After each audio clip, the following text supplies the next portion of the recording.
Bonjour, mesdames, mesdemoiselles, messieurs.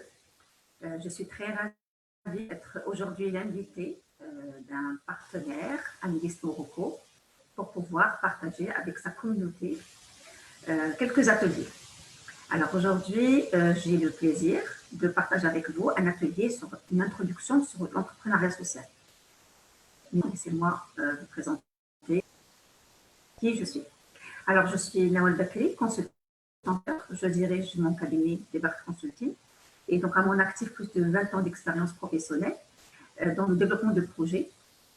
Et depuis 5 ans, j'ai démarré mon activité au niveau de mon cabinet sur 3 main focus, sur le développement de projets, surtout les projets à dimension sociale et socio-économique, sur l'employabilité des jeunes et sur l'entrepreneuriat social.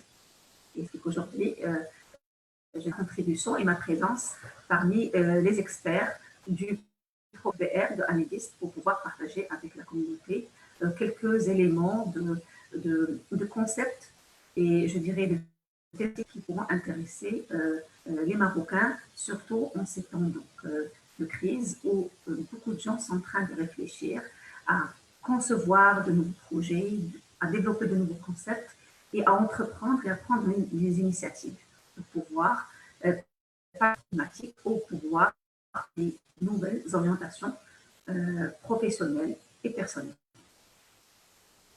Alors, le programme de cet atelier, il va être axé comme suit. Donc, on va parler peut-être au départ de l'entrepreneuriat social, qu'est-ce qu'il explique, qu'est-ce qui a fait qu'aujourd'hui, on parle de plus en plus de ce phénomène d'entrepreneuriat social. Il sera suivi de quelques définitions. On n'aura pas qu'une seule, mais plusieurs, parce que c'est un phénomène quand même qui fait parler de lui encore une fois. On va parler de quelques piliers de l'entrepreneuriat social, arrêter sur des questions-réponses pour enlever toute ambiguïté autour du concept, et finir par partager quelques exemples d'entrepreneurs sociaux, surtout marocains, dont nous sommes fiers. Alors, pourquoi l'entrepreneuriat social aujourd'hui? Alors aujourd'hui, on le sait très bien, que ce soit au Maroc ou que ce soit au niveau mondial, énormément de fléaux sociaux, énormément de fléaux, je dirais, environnementaux. La Terre, elle va très très mal.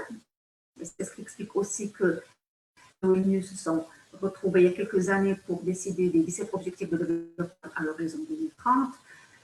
Il y a des soucis de gens qui habitent encore, n'habitent pas, qui n'ont pas où habiter, pollution, éducation précaire, de grands mouvements je dirais, de l'immigration. Alors, il y a énormément de fléaux sociaux aujourd'hui que la Terre rencontre et que beaucoup de pays rencontrent aujourd'hui. Ces fléaux sociaux, je dirais, d'une manière générale, qui peut les résoudre? Vous allez me dire, il y a l'État, bien sûr, le gouvernement.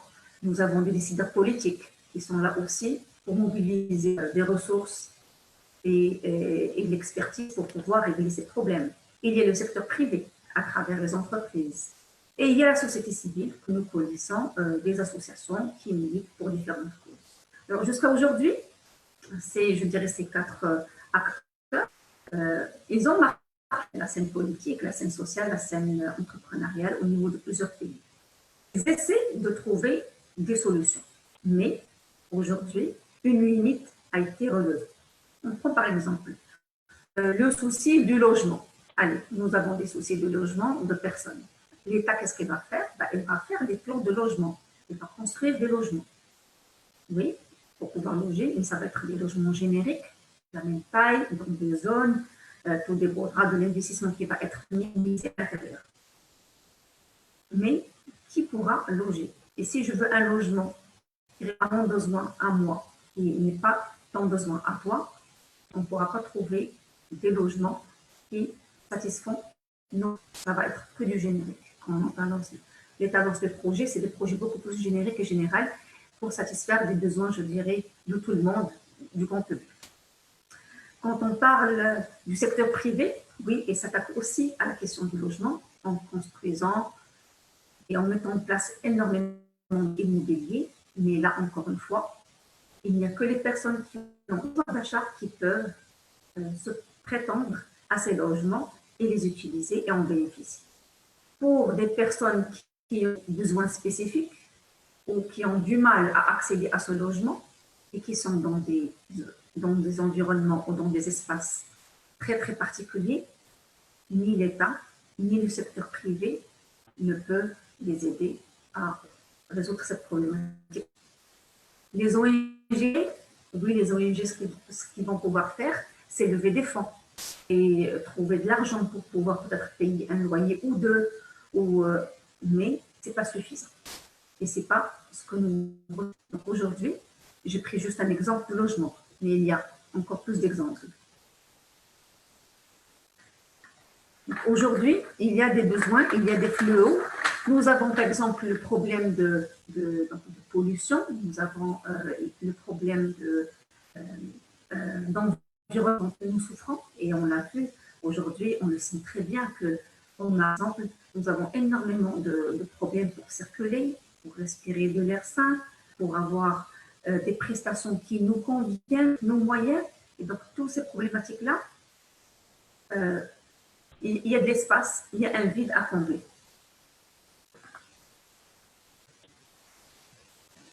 Et c'est là où vient l'entrepreneuriat social.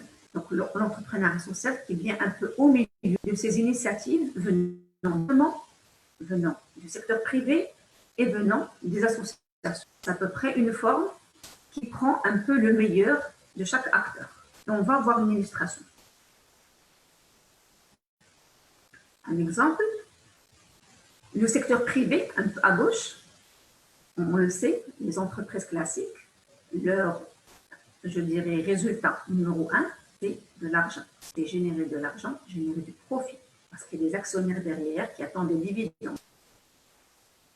La qualité sociale des entreprises, oui, ce sont des entreprises d'abord. Et ils ressortent ou ils injectent une partie de leurs bénéfices au profit de populations dans le besoin. Chaque entreprise avec ses directives pour pouvoir aider quelques associations.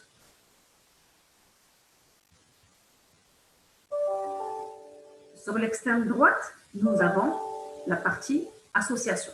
Les associations, comme on le sait, c'est pour des causes qui sont purement sociales. Et heureusement que nous en avons, et l'association vraiment est prête main forte au gouvernement pour résoudre une problématique, pour venir en aide en qu'elle peut, parce qu'elle est aussi limitée par les ressources. Les associations lèvent des fonds, ils essaient de trouver des fonds soit du privé, soit de coopération internationale, soit de bailleurs de fonds internationaux pour pouvoir faire que du social. Donc, il n'y a pas de profit. Et ils peuvent être, ils interviennent sur l'éducation, ils interviennent sur l'approche genre, ils interviennent sur l'accès à l'eau, ils interviennent sur la santé, sur beaucoup de sujets sur lesquels aujourd'hui les ONG marocaines sont actrices, sont très présentes avec des résultats très probants. Nous avons aussi un autre format, bien sûr, d'entrepreneuriat dont on parle énormément. On parle d'économie sociale et solidaire, on parle du format coopératif aujourd'hui, et bien aussi je dirais, laisser son empreinte sur le tissu économique marocain. Il y a du profit qui est généré et l'impact social. Et entre toutes ces formes-là, aujourd'hui, il y a de la place pour un nouveau phénomène qui s'appelle l'entrepreneuriat social. Comme j'ai indiqué en bas, donc le profit n'est pas un objectif, mais un moyen, et l'entrepreneuriat social mesure son impact. On va voir ça un peu par la suite. Donc, comme je rappelle que l'entrepreneuriat social, il est venu parce qu'il y avait beaucoup de problèmes sociaux, environnementaux, pour lesquels on n'avait pas toujours des solutions, mais n'oublions pas que l'entreprise sociale, parce qu'elle est une entreprise, on doit aussi penser business. Donc, elle est entre les deux. Voici un exemple qui illustre parfaitement le concept. On trouve par exemple l'entreprise à finalité sociale, par exemple le Grameen Bank. Grameen Bank, on va le voir tout à l'heure, c'est, je dirais, la banque numéro 1 qui a injecté ou qui a introduit le concept de la microfinance dans le monde. C'est une banque qui est implantée en Bangladesh et c'est parmi les premières entreprises sociales qui ont marqué, je dirais, le mouvement de l'entrepreneuriat social. On va voir quelques actions du côté gauche du slide qui s'intéressent juste à l'impact. Donc, nous trouvons par exemple la Caisse nationale de la sécurité sociale, qui n'est pas à but lucratif. Nous trouvons aussi les ONG et autres comme les Croissants Rouges. Donc, ce sont des organisations qui sont montées avec des ressources humaines, avec toutes les ressources qu'il faut, technologiques, matérielles, pour pouvoir impacter positivement la communauté. De l'autre côté, on trouve des entreprises privées, on trouve des entreprises qui sont socialement responsables, et c'est le cas de l'OCP qui est très connu, et on trouve des entreprises qui sont en réalité purement lucratives et qui sont en abondance aujourd'hui. Donc, l'entreprise sociale qui est en rouge, la Grameen Bank, elle est un peu entre les deux mouvements. Entre le mouvement où il n'y a que de l'impact, il n'y a pas de génération de profit, entre le mouvement où il y a de l'entreprise, comme son nom l'indique, avec des gains financiers qui sont attendus en bout de chaîne. Quelques définitions de l'entrepreneuriat social. Donc, on vient de voir pourquoi. Le pourquoi, c'est parce que les acteurs classiques n'ont pas pu résoudre ces problématiques-là. Et l'un, il veut juste de l'impact, l'autre, il veut juste faire du profit, mais quid des deux?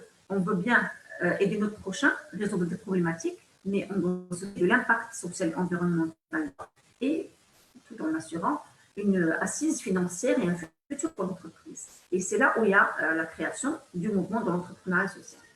Vous allez voir quelques définitions, et dans ces définitions, on va avoir plus d'éclairage sur l'entrepreneuriat social.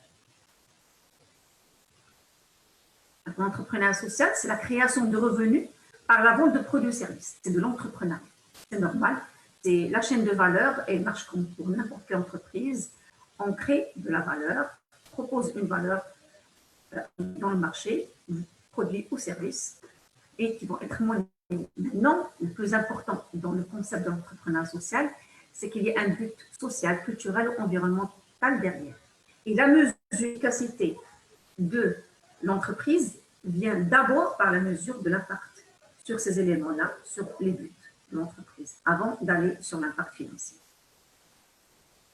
Une entreprise sociale, c'est une entreprise qui, c'est la, je dis entre les deux, c'est un modèle d'entreprise qui génère des revenus, qui mobilise de la ressource, qui évolue le système, mais avec des occupations et, je dirais, des problématiques sociales vers lesquelles il amène une solution innovante.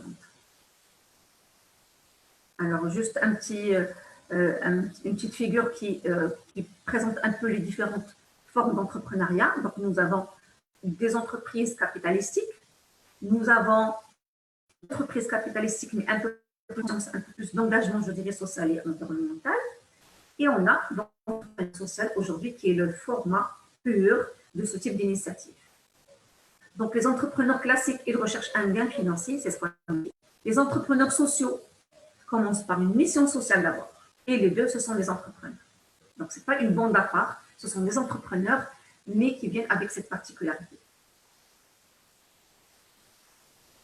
Quelques définitions que j'ai prises donc, de quelques ouvrages, de quelques formations, de la part de partenaires de la plus grande institution promeut l'entrepreneuriat social, qui est Ashoka, qu'on va voir en fin de séance. Donc, selon alors cette définition, l'entrepreneuriat trouve le pouvoir dans les communautés à faible revenu, puis change le système pour exploiter ce pouvoir. Alors, l'entrepreneuriat social, il va vers les populations qui sont dans le besoin, dans le manque, qui ont un déficit de quelque chose, qui n'ont pas des besoins comblés, qui souffrent. Et dans cette souffrance, dans cette problématique, l'entrepreneuriat social commence à réfléchir à des solutions innovantes, un changement du statu quo du système pour pouvoir exploiter quelque part cette problématique pour la convertir en opportunité pour la population.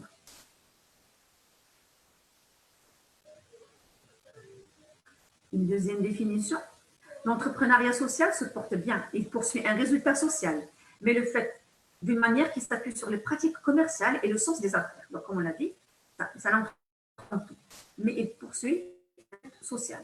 Un entrepreneur social qui réussit est quelqu'un qui est à la fois un fabricant et vendeur.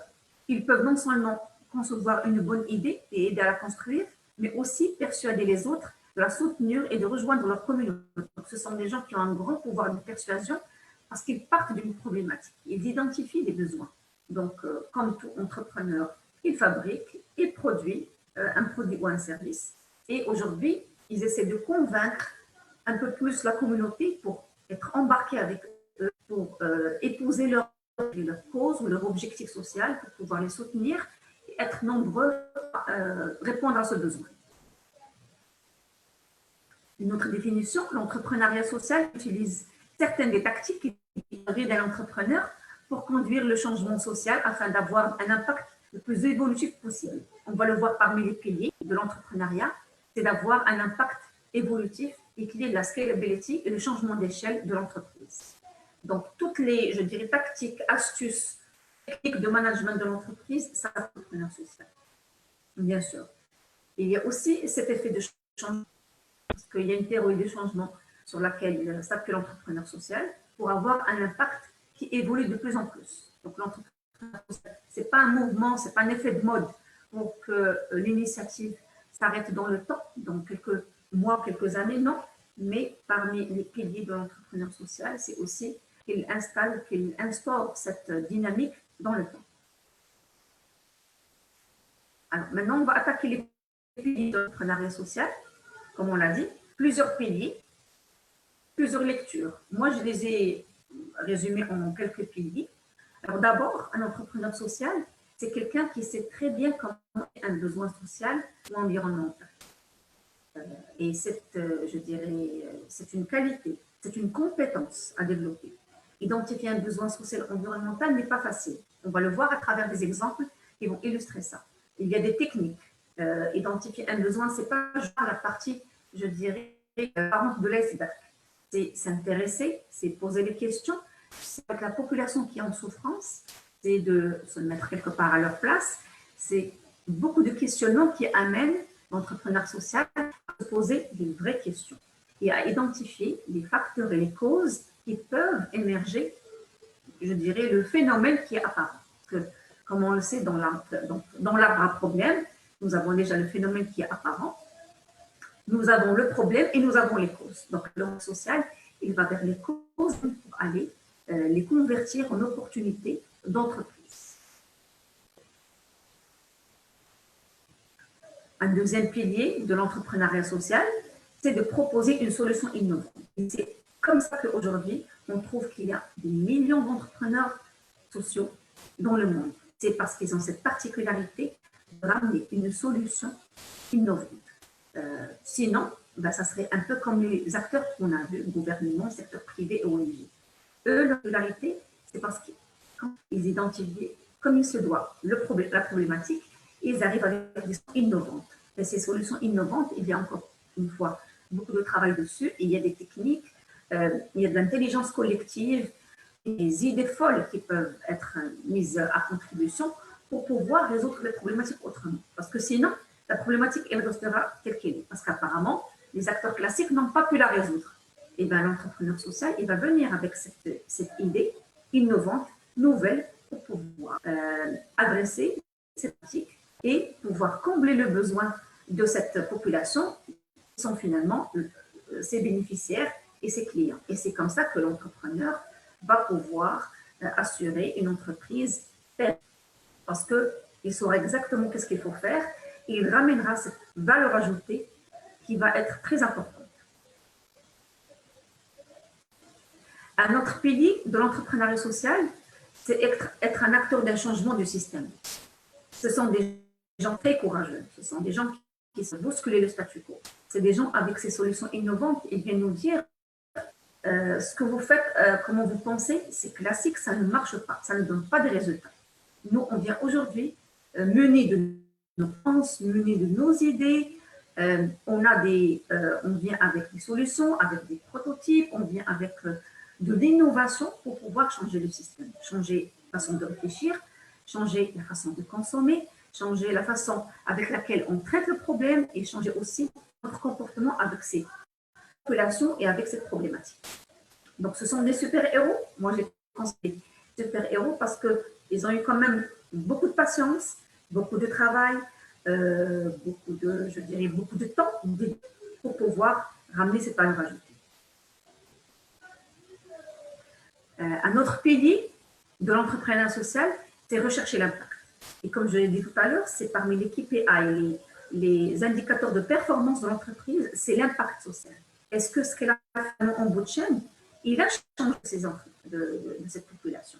Ce projet, est-ce que les gens, il a été mis en place le premier jour, est-ce que ces gens ont vu le revenu augmenter? Est-ce que leur situation sanitaire elle a été améliorée? Est-ce que c'est à des ressources auxquelles ils n'avaient pas accès auparavant? Donc, on peut trouver des entreprises qui parlent d'un besoin, mais que finalement, ils vont aller commercialiser ailleurs la production. C'est pas ça, c'est pas ce qu'on recherche. On recherche à ce qu'il y ait de l'impact. Et cet impact, il y a aussi des sciences qui penchent sur cet impact pour vérifier, pour l'évaluer et pour pouvoir assurer un suivi permanent à la performance de l'entreprise. Donc, une entreprise qui ne mesure pas son impact social, on ne la rentre pas dans la classe de l'entrepreneuriat social. Donc, on va les récapituler. Donc, nous avons identifié un besoin social ou environnemental, d'abord. Ramener une solution innovante, ensuite. Avec cette solution, on crée un changement. Donc, il y a un changement. Une théorie de changement de la situation de cette population ou de ce phénomène, de la situation B. Donc, le changement, il est effectif et notable à travers l'intervention de l'entreprise sociale. On a la recherche d'impact. Un entrepreneur social, n'est pas à la recherche d'argent, de profit, de faire plaisir à ses actionnaires. Non, il est beaucoup plus focus sur la partie impact. Globalement, 3 impacts ou 3 sortes d'impacts sont recherchés par l'entrepreneur social. People, planète et profit. Donc, faire du bien commun, common good, pour des populations qui sont dans le besoin. L'acte doit se sentir beaucoup mieux avec l'intervention de cette entreprise, à travers des interventions, je dirais, qui prennent soin de l'environnement. Et bien sûr, l'entreprise doit aussi rester pérenne et assurer une durabilité financière. Pilier de l'entrepreneuriat social, c'est la durabilité financière, je viens d'en parler. On n'est pas là pour faire que du bien, on n'est pas une ONG, on n'est pas là pour lever des fonds et aller les injecter et aller réfléchir à un autre projet, ou des projets pour à chaque fois monter des projets différents pour des populations différentes et des problématiques différentes. Non, l'entrepreneur social, il est là parce qu'il a observé un phénomène, parce qu'il ramène des solutions innovantes, il va travailler comme une entreprise avec toutes les techniques de management, il va mobiliser de la ressource, il va convaincre sa projet, il va aller pitcher son projet, il va lever des fonds qui vont être injectés dans pour pouvoir produire et servir en continu cette population. Donc la durabilité financière est un des piliers qui sont très importants pour tenir cette entreprise sociale. Et bien sûr, un entrepreneur social, comme je disais tout à l'heure, ce n'est pas une entreprise qui va juste s'installer parce qu'il y a juste un problème et on va aller le régler dans quelques semaines, quelques mois, quelques années. Non. Un entrepreneur, c'est aussi quelqu'un qui voit très très loin, qui doit assurer un changement d'échelle, scalability pour son business. Donc, si j'arrive avec ma solution à toucher juste une population dans une zone X, et bien, demain, je devrais être capable de toucher une zone. Ou peut-être, je vais pivoter sur mon business model et je vais l'améliorer pour pouvoir travailler avec une innovation, encore une fois, une solution innovante pour pouvoir toucher le maximum de personnes avec cette solution que je ramène et avec mon entreprise aussi. Quand je dis piliers, on va dire, ce sont des réflexes, ce sont des objectifs que suit l'entrepreneur social. C'est que si aujourd'hui, j'arrive avec une petite solution que j'ai testée sur une zone X et qu'elle marche, demain, je vais devoir toucher 2 zones, 4 zones, 10 zones, mon territoire et peut-être d'autres territoires et peut-être exporter ma solution avec, encore une fois, toujours des ajouts sur son modèle économique pour aller toucher d'autres territoires qui souffrent de la même problématique. C'est les piliers entrepreneuriaux. On va aller maintenant sur des questions entrepreneuriat social. Peut-être que vous vous posez ces questions-là. On va essayer d'en voir 3 ou 4 pour enlever toute ambiguïté. L'entrepreneuriat social consiste-t-il à faire le bien et à bien faire, ou aider le monde et gagner de l'argent?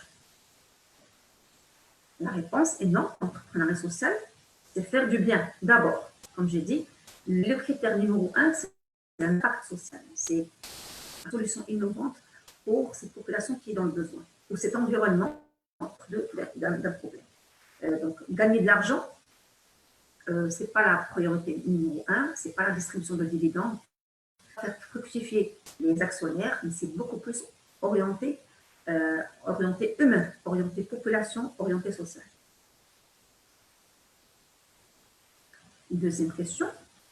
Toutes les entreprises sociales poursuivent-elles des modèles à but lucratif? Les entrepreneurs sociaux utilisent une multitude de modèles à but non lucratif et à but lucratif. Et on l'a expliqué tout à l'heure. Donc, ils viennent un peu entre les ONG et les secteurs publics privés.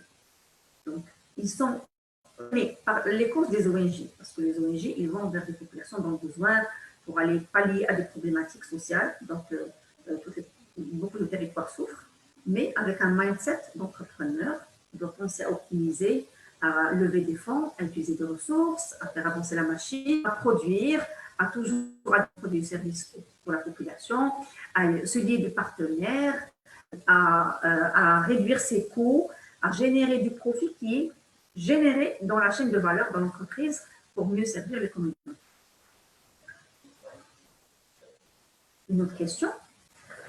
Les modèles à but lucratif ne seraient-ils pas seulement une arnaque par rapport aux pauvres? Non, les entreprises peuvent être structurées, comme on l'a dit tout à l'heure, de manière à générer des revenus et à fournir des produits de haute qualité à faible coût, que les clients revenus sont heureux de payer en raison des avantages sociaux importants qu'ils procurent. Donc, comme j'ai dit tout à l'heure par rapport au logement, donc le gouvernement ou l'État va proposer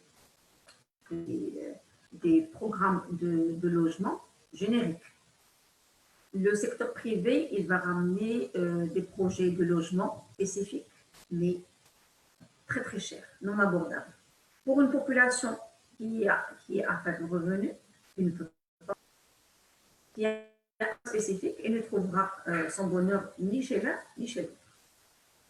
De son besoin, une entreprise sociale peut voir le jour en adaptant une sorte de logement avec des matériaux éco-responsables qui vont aller jusqu'à la zone ou le territoire où ces personnes-là sont implantées, avec une tarification bien étudiée, avec des modalités de paiement bien étudiées, en recyclant tout ce qui a à recycler d'eau, déchets et autres. C'est ça l'entrepreneuriat social. Donc, c'est vraiment fournir des produits à haute qualité, à haute valeur ajoutée, mais à faible coût pour pouvoir répondre aux besoins de ces populations. Et ces populations, vu qu'ils vont voir que c'est exactement ce qu'ils voulaient et qu'ils peuvent se permettre ce produit ou service, ils iront, ils vont aller pour se l'approprier et l'acheter. Une autre question, qu'en est-il des modèles Google? On peut dire que Google, il a la vie de millions de personnes. Il a changé ma vie, la vôtre aussi, j'imagine. Aujourd'hui, on envoie des mails, on utilise le cloud, il y a de la publicité qui est générée automatiquement. Nos calendriers, nos rendez-vous sont sur des outils Google. Aussi, la vérité, il m'impacte positivement et il résout beaucoup de problématiques dont je souffrais. Il fait de moi quelqu'un d'heureux, je dirais. Et donc, est-ce qu'on peut dire qu'un modèle comme Google, il a changé la vie de millions de personnes, y compris des personnes à faible revenu? Est-ce que c'est social? Ce sont des entrepreneurs qui font des choses magnifiques, qui ont des modèles économiques du côté des ressources, dédient énormément d'argent pour la recherche et développement. Donc, ils font travailler dans le monde, ils font des choses magnifiques. Mais il n'y a pas d'impact social. Il n'y a pas d'impact social qui est, je dirais, quantifié, qui est évalué. Google est une entreprise for profit qui est là pour générer aussi des revenus, de la publicité, fait beaucoup de partenariats pour pouvoir générer des revenus et avoir beaucoup plus de profit pour ses actionnaires et pour ses partenaires. Donc, on ne peut pas dire que c'est une entreprise aussi. J'espère qu'avec ces définitions et ces questions-réponses, je les voulais un peu dynamiques. On a pu répondre à ces questions-là.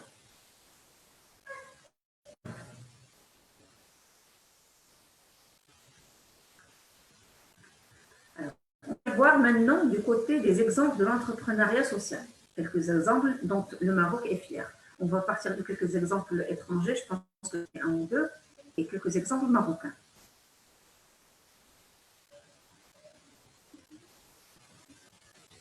Alors, l'exemple numéro 1 qui me vient en tête, c'est celui de Younous avec Grameen Bank. Donc, Grameen Bank, elle est connue, on l'appelle aussi la banque. C'est une banque qui est située au Bangladesh. Et avec Younous, c'est la personne qui a introduit le concept de la microfinance dans le monde. Alors, comment ça s'est passé? Il est parti d'un constat, c'est qu'il y avait énormément d'hommes et de femmes qui sont pauvres et qui voulaient accéder à quelques besoins. Mais ils ne pouvaient pas s'approprier ces besoins-là. Et c'est en identifiant ce besoin, en s'asseyant avec ces femmes-là, en leurs compétences, que Mohamed Younous, il a jugé de traduire ce besoin-là en une innovation. Et c'est quoi l'innovation? C'est le concept qu'on connaît aujourd'hui du microcrédit ou de la microfinance. C'est dédier des prestations financières à la hauteur du pouvoir financier de ces femmes-là. Donc, démarrer avec un petit montant, les échelonner, pouvoir les régler et augmenter le montant au fur et à mesure que ces personnes-là sont en train de régler ces petites pour pouvoir développer des petits projets générateurs de revenus.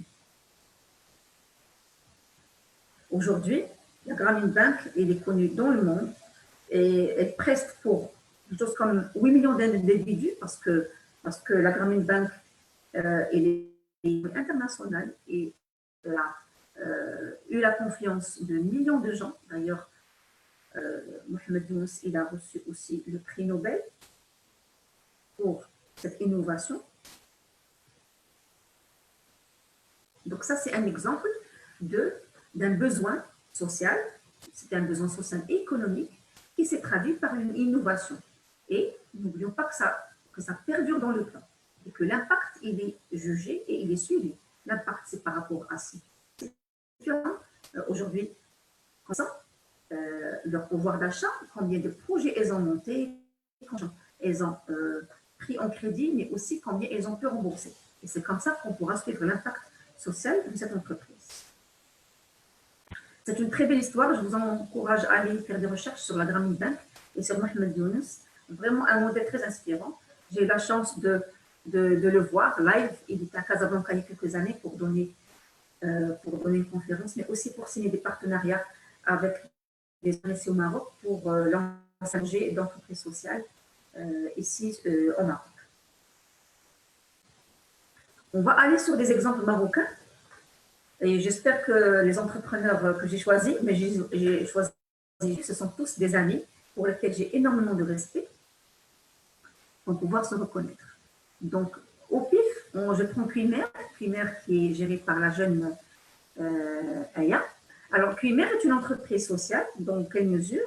Dans la mesure où elle veut un constat environnemental qui est par rapport au cuir de poisson. Le produit, quand il est utilisé dans les ménages, ou dans les restaurants, ou dans tout établissement qui utilise le poisson pour des fins, je dirais, alimentaires, on jette en principe. On jette le reste du poisson, on jette tout ce qui concerne le poisson quand on le nettoie. Et donc, il est parti aussi de ce constat qu'on trouve qu'il y a énormément de déchets qui sont causés par ces déchets de poisson à l'environnement. Et de par ses études aussi, il a pensé à cette idée, comment je peux faire? C'est ça aussi, l'avantage d'être un entrepreneur, c'est quelqu'un qui c'est pas un spectateur, c'est pas un observateur, c'est un acteur. Les entrepreneurs sociaux, ils ont cette particularité de ne pas se dire, oui, il y a un problème, et bien je suis comme tout le monde, et bien je le regarde je suis désolée et je passe à côté. Non, ce sont en fait des gens qui s'arrêtent et qui se disent qu'est-ce qui se passe, pourquoi est-ce que ça se passe, qu'est-ce que je peux faire, comment je peux contribuer. Ça, c'est très, très important à relever par rapport aux entrepreneurs, je dirais, sociaux. Alors, aujourd'hui, Aya, elle est à la tête de son entreprise qui fabrique plusieurs articles de maroquinerie à base de cuir de mer. Il y a quelques années, on aurait dit que c'était de la folie, une idée mais Aya, elle a relevé le défi, elle a pu travailler sur l'améliorer à travers des partenariats, elle a pu aussi être accompagnée par de bonnes personnes. Son projet a été soutenu par plusieurs incubateurs, par plusieurs organisations pour pouvoir développer le concept, développer le processus de fabrication, développer la méthode d'organisation pour pouvoir avoir des produits qui sont à la hauteur des ambitions de Cuimer. Et on voit que ce produit, il est en train d'être converti on trouve beaucoup d'entreprises qui y lancent, parce qu'elle a, elle a relevé beaucoup de défis, elle a reçu beaucoup de commandes pour des cadeaux, de fin d'année, pour des objets publicitaires. Et aujourd'hui, on peut avoir, je dirais chez soi, un porte-carte visite, peut-être une ceinture de montre, un porte-monnaie ou autre, qui est à la base par des déchets et de poissons qui étaient en déchets. On n'aurait pas cru il y a quelques années, mais aujourd'hui c'est fait. Et donc c'est pour ça que Cuimer est partie d'un besoin ou d'un fléau pour créer une entreprise où elle emploie du personnel, elle perd des déchets, donc elle fait du bien à l'environnement, elle les traite d'une manière éco-responsable avec des matières et avec un processus vérifié qui n'est pas polluant pour pouvoir faire du bien et sortir des produits qui sont responsables, qui sont consommés par des clients qui sont responsables et qui apprécient beaucoup ces produits et ces services qui viennent d'entreprises sociales. Je parle aussi de Go Energyless, qui est une entreprise qui est montée par des jeunes qui étaient partis en excursion dans des zones différentes au niveau du Maroc. Et ces jeunes, ils ont fait des constats sur le terrain. Ils ont constat, on le sait, dans le rural, nous avons des espaces où on peut laisser des aliments ou des choses refroidir. On est coupé, je dirais, des sources d'électricité. Et bien sûr, tout ce qu'on peut trouver dans les maisons, il doit être consommé très rapidement.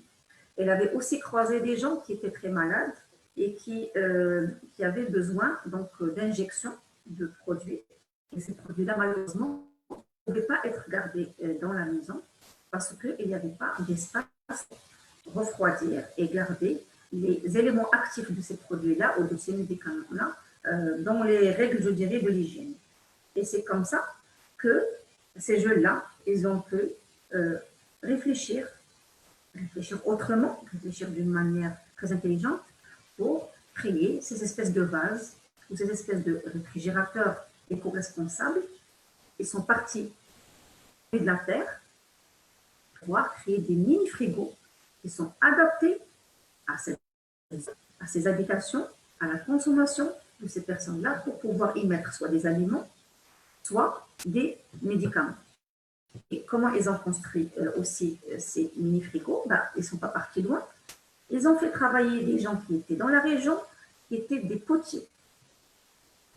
Donc les potiers, aujourd'hui, ils ont des commandes, parce que beaucoup d'autres zones et territoires demandaient ce réfrigérateur. Vous l'avez vu, comment il est conçu. Il est parfaitement dans le sens du territoire où il a été conçu. Son prix, il est très, très abordable à la personne qui va le consommer.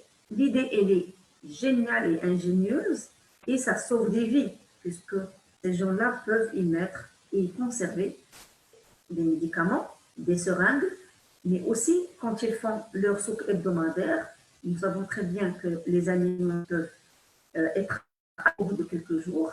Ils peuvent aussi y mettre des aliments pour pouvoir conserver ces aliments, utiliser quand ils sont dans le besoin. Donc ces jeunes-là, ils pouvaient très bien aussi regarder ce phénomène et se dire, bah, c'est compliqué, c'est vrai que les gens, la vie, elle est dure là-bas. Mais non, ils se sont arrêtés sur la problématique et ils ont pensé à comment la réduire. Eux, ces jeunes-là, leur valeur ajoutée, c'est cette innovation. Ils ont réfléchi comment ramener ces éléments de froid dans un espace qui n'est pas, je dirais, branché à l'électricité. Et donc, ils ont quelque part inventé cet outil, donc ce dispositif, pour pouvoir, à l'intérieur, trouver toujours de la fraîcheur, pour pouvoir conserver des aliments, mais aussi des médicaments.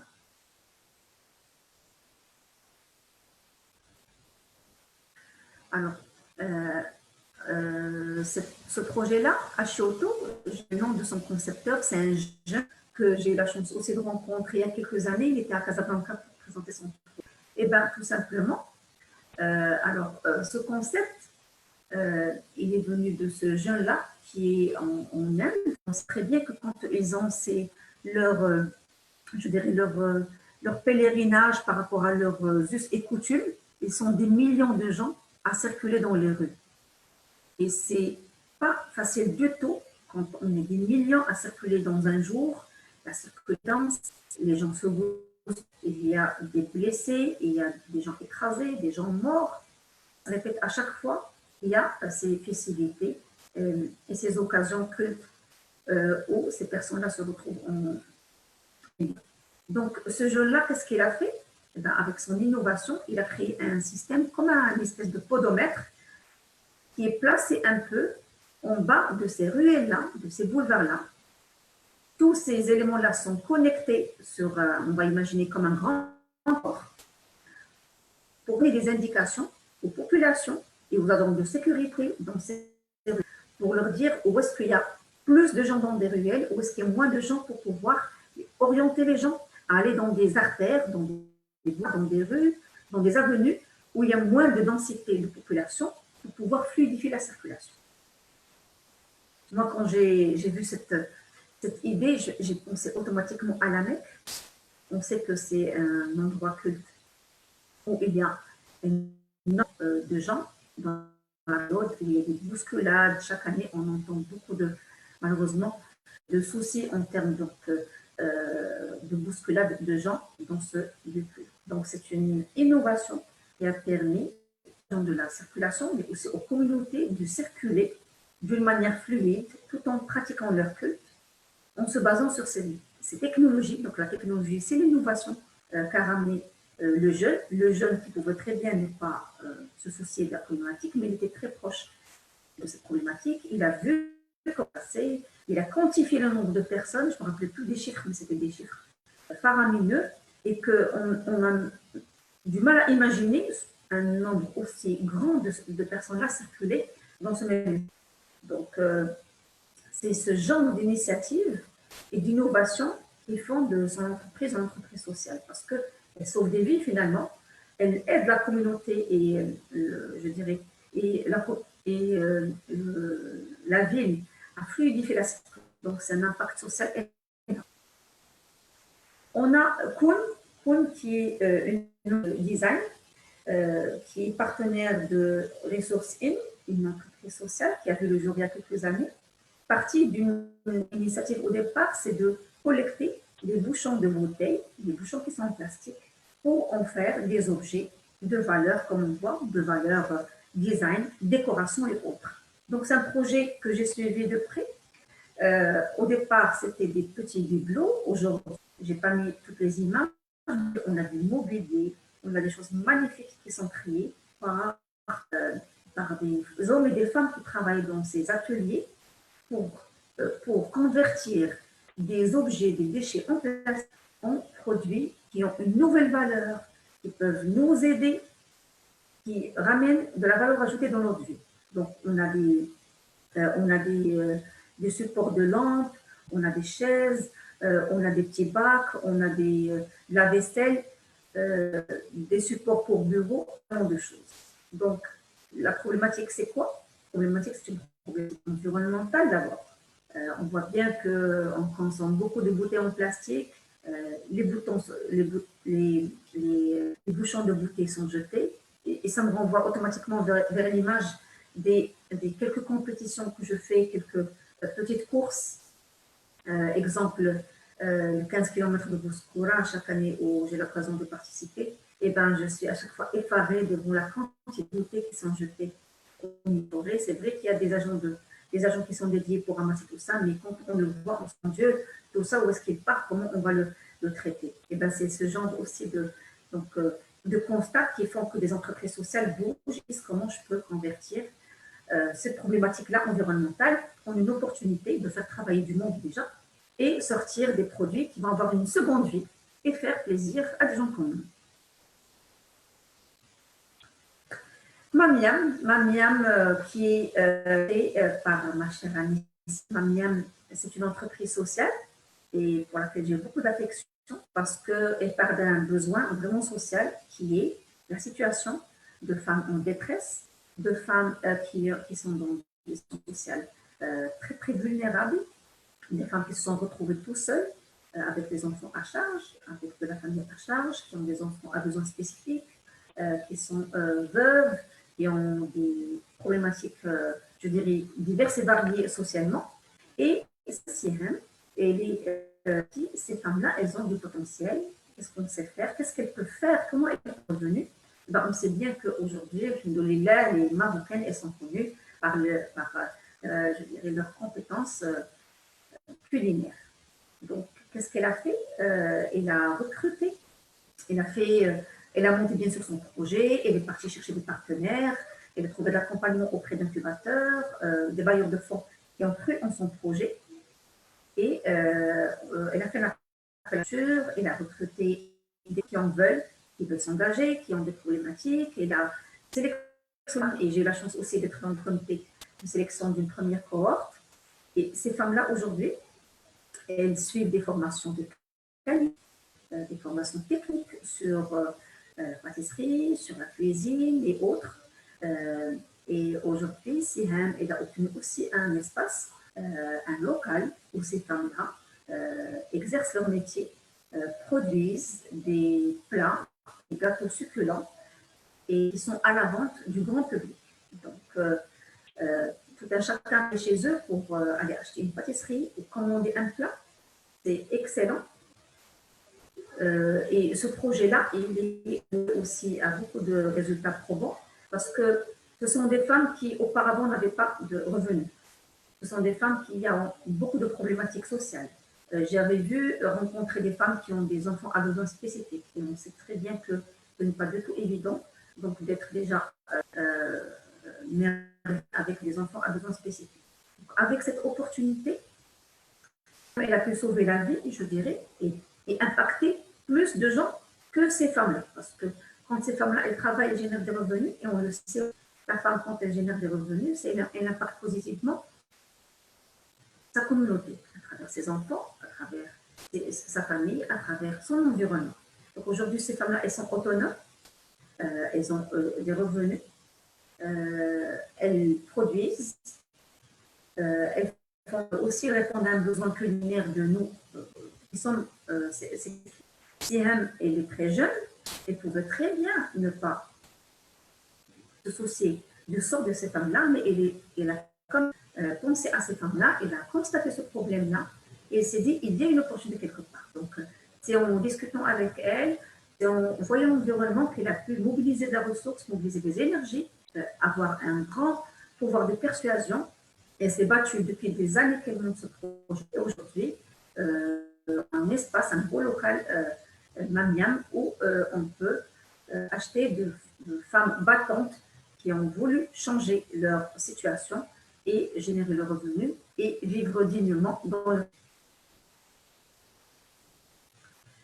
Youssef et Shems for Writing, il est parti du constat aussi que dans des espaces et dans des territoires et dans des zones marocaines, il y a un souci pour l'accès à la lumière, pour d'énergie pour pouvoir faire marcher des petits bateaux pêcheurs et autres. Aujourd'hui, on le sait, et se fait très très rare. Et beaucoup d'entreprises sont en train de penser à des solutions alternatives pour pouvoir générer de l'énergie à coût faible, mais pour une plus grande portée. Donc Youssef, aussi jeune, il a, depuis quelques années, lancé des concepts très jolis. Aujourd'hui, on est en train de voir vraiment le produit fini d'il y a quelques années, mais au départ, ce n'était pas ça. Les tests, c'était, je dirais, traditionnel. Il avait bricolé des systèmes pour générer de l'électricité qui va durer quelques heures à placer auprès donc, de maisons, d'habitations dans le rural. Ces systèmes aussi sont utilisés par des marins, des pêcheurs, parce qu'ils sortent à la mer très tard le soir, très tôt le matin, donc ils ont besoin d'éclairage. Et donc, aussi, il a vu le jour depuis des années. Il a été dédié à ce projet-là et aujourd'hui, on voit qu'il a un développement magnifique à la hauteur de ses ambitions. Aujourd'hui, son concept, il est en train de s'exporter vers d'autres pays qui sont aussi, qui ont aussi dont besoin. Et ce produit-là, il n'arrive pas d'être, je dirais, d'être renouvelé. J'ai vu un peu les prototypes, comment ils ont démarré, comment le produit est en train de voir le jour. On peut vraiment constater une progression du produit, de la prestation, des impactés, des partenaires qui ont allié, je dirais, leur image à ce projet-là. Tout ça grâce à la ténacité, à la persévérance de Youssef et à son pouvoir de convertir toutes les ressources en partenariat pour pouvoir impacter durablement ces populations qui ont du mal à accéder à l'électricité. J'ai laissé Hanan Rifari à la fin. Hanan Rifari, une grande amie, à l'entreprise Hydro-Barlet, qui a une histoire magnifique, très impactante. Alors, Hanan Rifari est à la tête d'une entreprise qui propose du fourrage à des prix très, très abordables pour des agriculteurs dans des espaces où ils ont du mal à obtenir du fourrage. Alors, cette entreprise, pour moi, je la prends toujours comme modèle dans tous les cours que j'anime et dans mes conférences, parce que pour moi, c'est une entreprise qui a pu régler plusieurs problématiques. Alors, pour la faire, donc, elle est partie d'un constat dans un parc qu'elle visitait constamment, qui avait des enfants qui ne partaient pas à l'école et qui étaient en train d'aller avec je dirais, du bétail pour aller très très loin dans les zones pour chercher du fourrage. Parce que la zone, elle n'était pas, je dirais, riche en fourrage et donc il fallait aller avec le bétail très très loin. Et donc, elle était partie du constat que ces enfants-là, ils étaient scolarisés. Elle pouvait très bien s'arrêter, mais elle s'est dit, non, je ne m'arrête pas à là.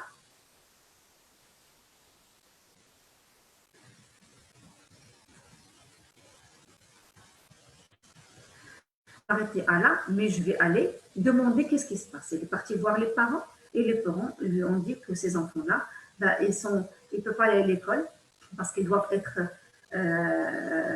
avec eux, les aider pour aller chercher le fourrage.